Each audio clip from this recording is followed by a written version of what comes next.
আসসালামু আলাইকুম। আপনারা সবাই কেমন আছেন? আমিও আল্লাহর রহমতে ভালো আছি।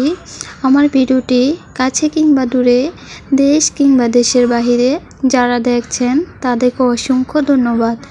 এদিকে আমার শিফামা দৌড়ে ওর বুবুর কোলে উঠতে গিয়েছিল, তো আবার আমার কাছে চলে আসছে আমার কোলে ওঠার জন্য।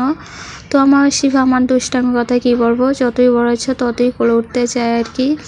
তো এই যে গাড়ি চলে আসছে, গাড়ির ভিতরে উঠে আমরা আড়াই চলে যাচ্ছি। এই চকটা আমার কাছে এত ভালো লাগে, জমিতে পানি এসে গিয়েছে। তো এই যে কথা বলতে বলতে আমাদের গাড়ি চলে আসছে ২৫০০ বাজারে। তো আমরা মুদির দোকানে ঢুকে পড়লাম। তো আমরা সব সময় এই মুদির দোকান থেকে যাই লাগে, টুকটাক এই দোকান থেকেই কিনা হয় আর কি। তো এইখানে দোকানে কাজ শেষ করে এখন আমরা মুরগির দোকানে চলে আসলাম। তো হঠাৎ করে মুরগির দামটা এত বেড়ে গিয়েছে কি বলবো, আমরা কি কিনেই খাবো। যাই হোক, দাম বাড়লো, খেতে হবে। তো এখান থেকে মুরগি কেনা শেষ করে এইখানে চলে আসলাম পেঁয়াজের কাছে। তো এখান থেকে পেঁয়াজ আর আলু নিয়ে নিব। তো পেঁয়াজের দাম বেড়ে গিয়েছে ৭০ টাকা কেজি, আর আলু হচ্ছে ২০ টাকা কেজি। আলুর দামটাই সবচেয়ে কম। তো কেনাকাটা পেঁয়াজে আলু কেনাকাটা শেষ করে এখন মাছ বাজারে চলে আসলাম। এখন মাছের দাম দেখব কত করে।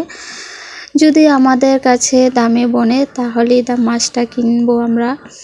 তো এখান থেকে মাছ কিনা হয়েছে পাবদা মাছ আর হচ্ছে জাটকা ইলিশ। ২৫০০ মাছের এত দাম কি বলবো, কি কিনেই খাবো আমরা।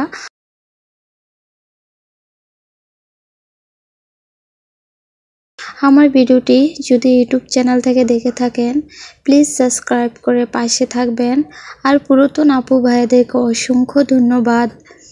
যদি ফেসবুক পেজ থেকে দেখে থাকেন ফলো দিয়ে পাশে থাকবেন। এদিকে মা এনি ঘরে সবাই চলে যাবে ঢাকা, তার জন্য আমার জন্য তরি তরকারি সব কিছু অল্প অল্প পরিমাণে করে কিনে নিচ্ছি। যেহেতু আমি একজন মানুষ, তার জন্য সব কিছুই অল্প পরিমাণে নিচ্ছি আর কি। একলা মানুষের অত তরকারি নিয়ে খেতেও পারবো না, নষ্ট হবে শুধু শুধু টাকা দিয়ে কিনে। তো আমরা শেষ করে কাঁচা বাজার শেষ করে পানের দোকানে চলে আসলাম। মার জন্য এখান থেকে এক বিড়া পান নিব।